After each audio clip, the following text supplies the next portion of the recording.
Hello, everybody, and welcome to CCCLXVI, the podcast where we talk about the last movies we watched in the last week. Okay, I'm done with saying it fast now.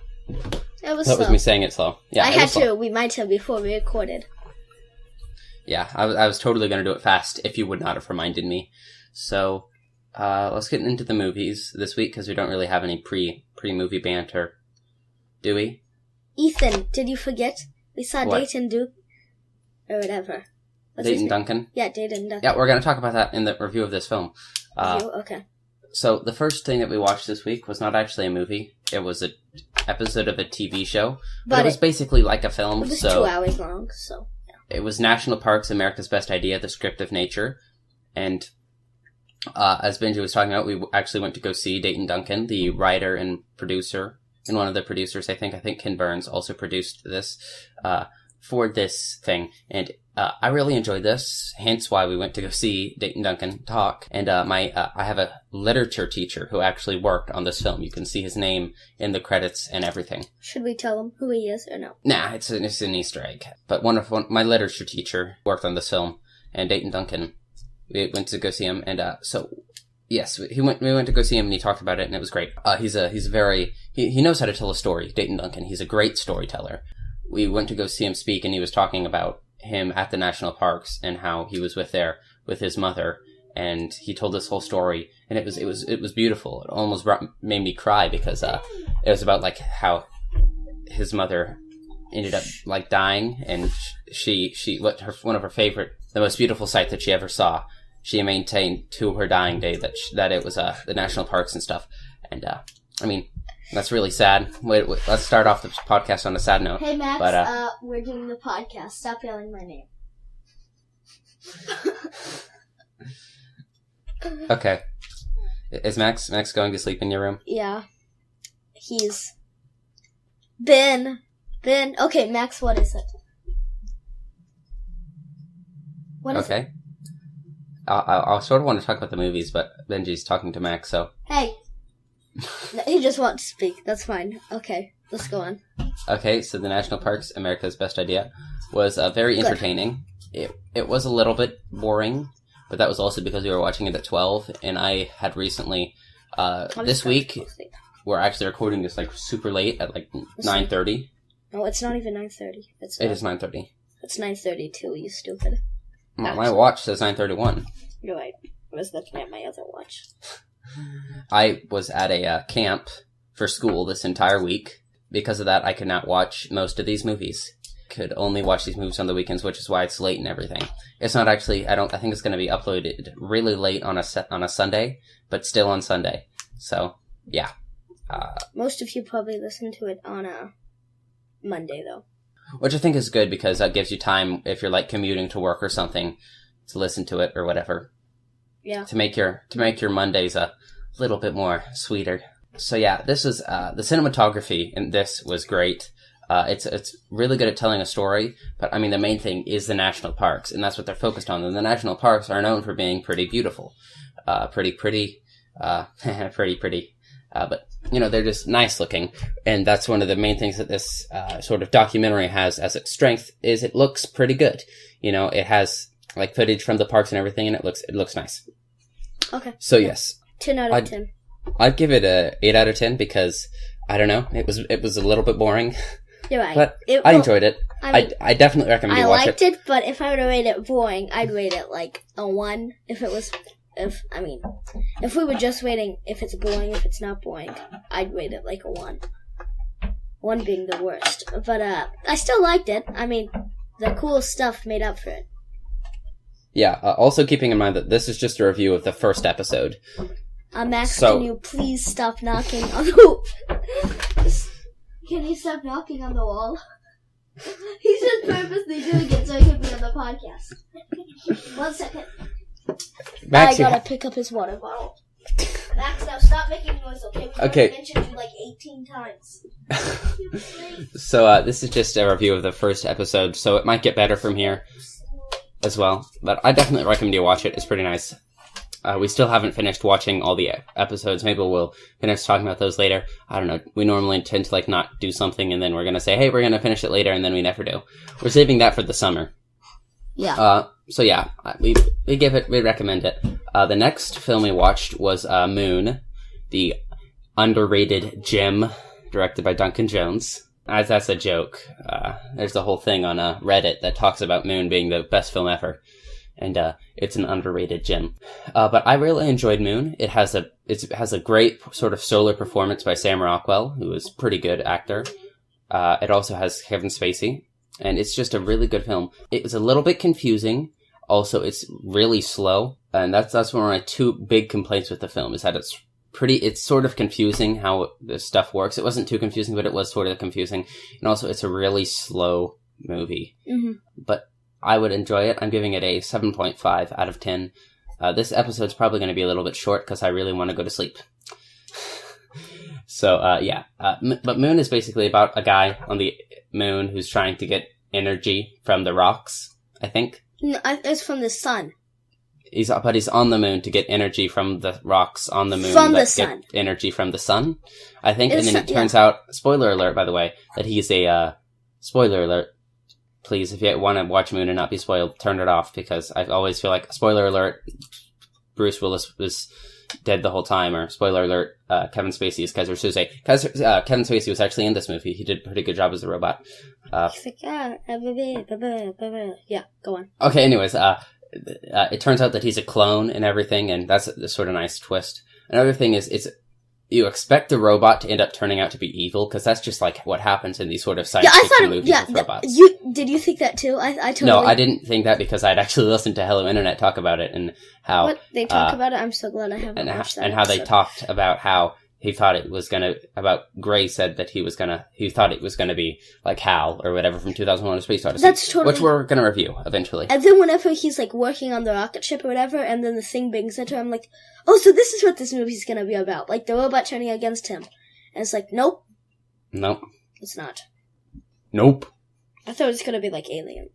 Or something. I don't know. It was a good film. I give it a 7.5 or 8 out of 10. I don't know. It was really slow, which is a really big detractor. It's also a little bit confusing. 1 second, Max is calling me. Max, what is it? So, Benji came up with a really good title for this one. I think I'm gonna have to scrap this for Max. Can you please stop?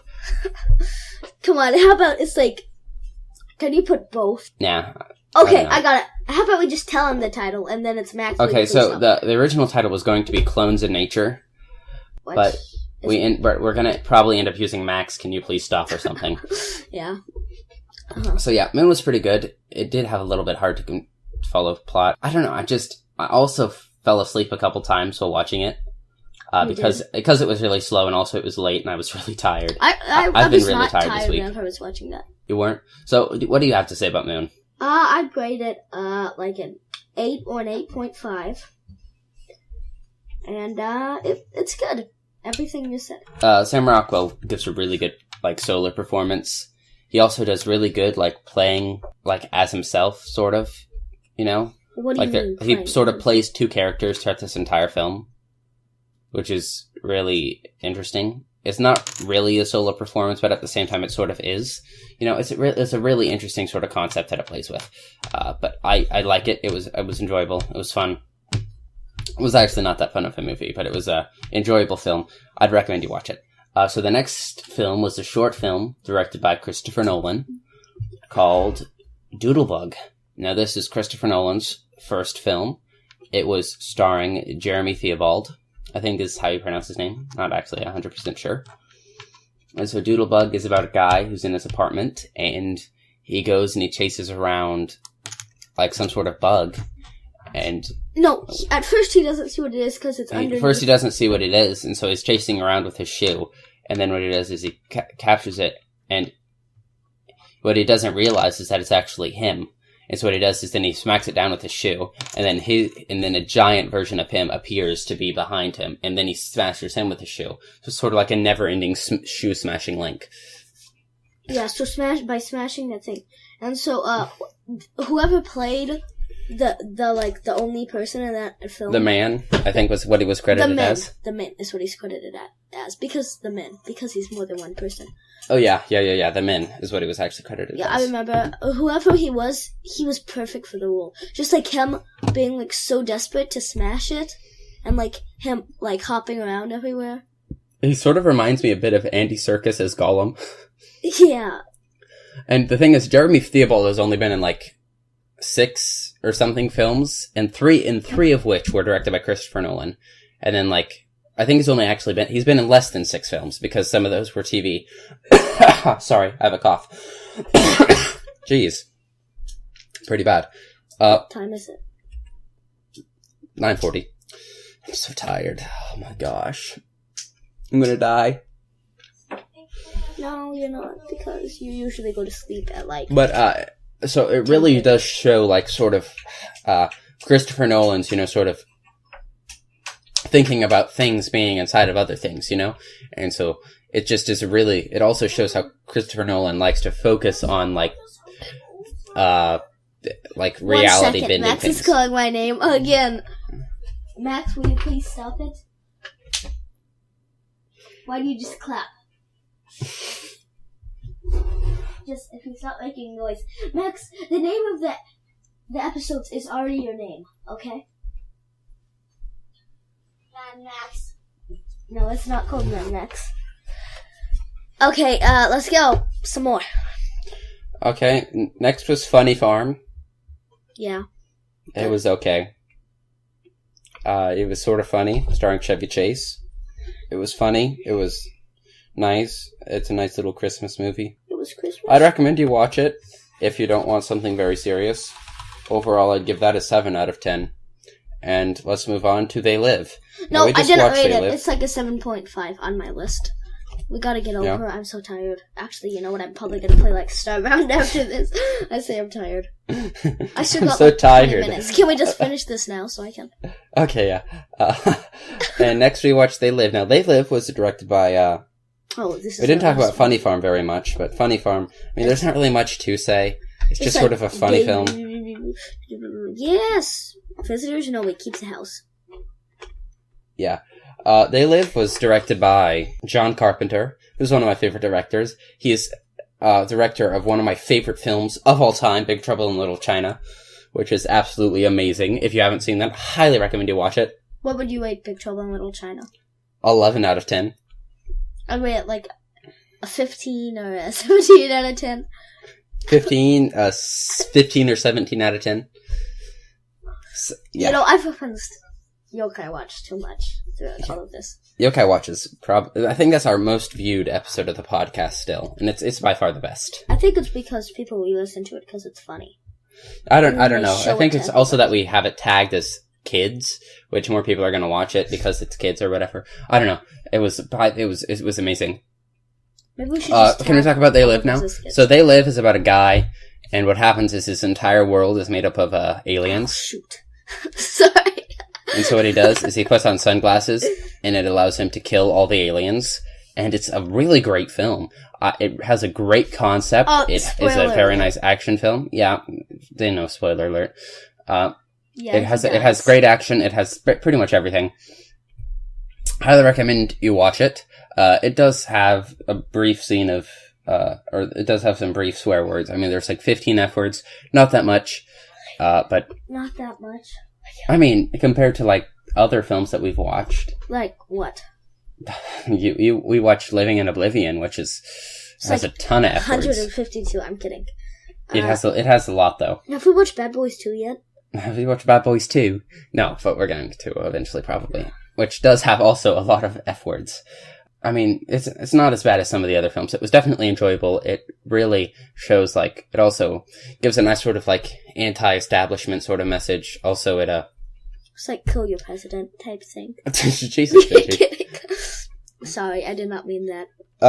What else was I going to say? Something about, I watched some video about how it's talking about, like, poor people getting removed from LA or whatever. I really don't understand what he's talking about, and also I watched that video a while ago, and I'm really tired, so I'm not quite sure what's going on right now. But it was a good movie, and I'd recommend you watch it. 10 out of 10. Highest rated film of this week. It was really enjoyable. Right? Didn't you really enjoy it? Highly enjoyable film, highly fun film. I just pretend he doesn't die at the end. And I already said spoiler alert. Yeah, I pretend that he doesn't die at the end as well. I mean, I don't know. I think his character is improved by him dying at the end. I think it's one of those instances where him dying again at the end was necessary. But he's not a bad guy. He's killing the bad guys. Yeah, but I mean, if we look at like Mel Gibson or whatever, Mel Gibson dies so that way he can sacrifice himself. This isn't Braveheart, by the way. In case you're like, wait, Mel Gibson died? No. I mean in Braveheart, like he dies so he can sacrifice himself, so he can show people everything. And that's what he does. Oh yeah, I did get what you were saying, but yeah, people may have thought you were talking like Mel Gibson, the real person, died. No, Mel Gibson isn't dead yet. Yeah. I don't think so. Here, let me check the news. I'm kidding. I don't even know how to. I'm searching it right now. Is Mel Gibson dead? Can I search it? I just want to click clack. Oh no, you never know. Hey look, it's Hello Internet! I haven't started the video yet. No, actually I finished it. It doesn't say he's dead, so I'm going to presume that he's not dead. Ooh, maybe that's an old article. Oh, I don't. Let's get back to it. Okay, so I like this movie. I'm really tired, so this episode is going to be a little bit shorter. Apps. Can we end it now? What's our? I have come here to chew bubblegum. No, I'm not. Okay, ready? I've come here to chew bubblegum and kick I have come here to chew bubblegum and kick bad word. And I'm all out of bubblegum. Bang, bang, bang, bang, bang, bang. Oh, I'm dead. Bang, bang, bang, bang, bang, bang, bang, bang, bang, bang, bang, bang. Mama don't like Tattletale. Oh no, he teleported away. Oh, better get out of here. Here comes the police. Oh no, I'm not gonna end it. Okay. Bye. It's a really enjoyable. Did you end it? No, I did not end it yet. Okay, well, goodbye, everybody. This has been CCCLXVI. I'm really tired.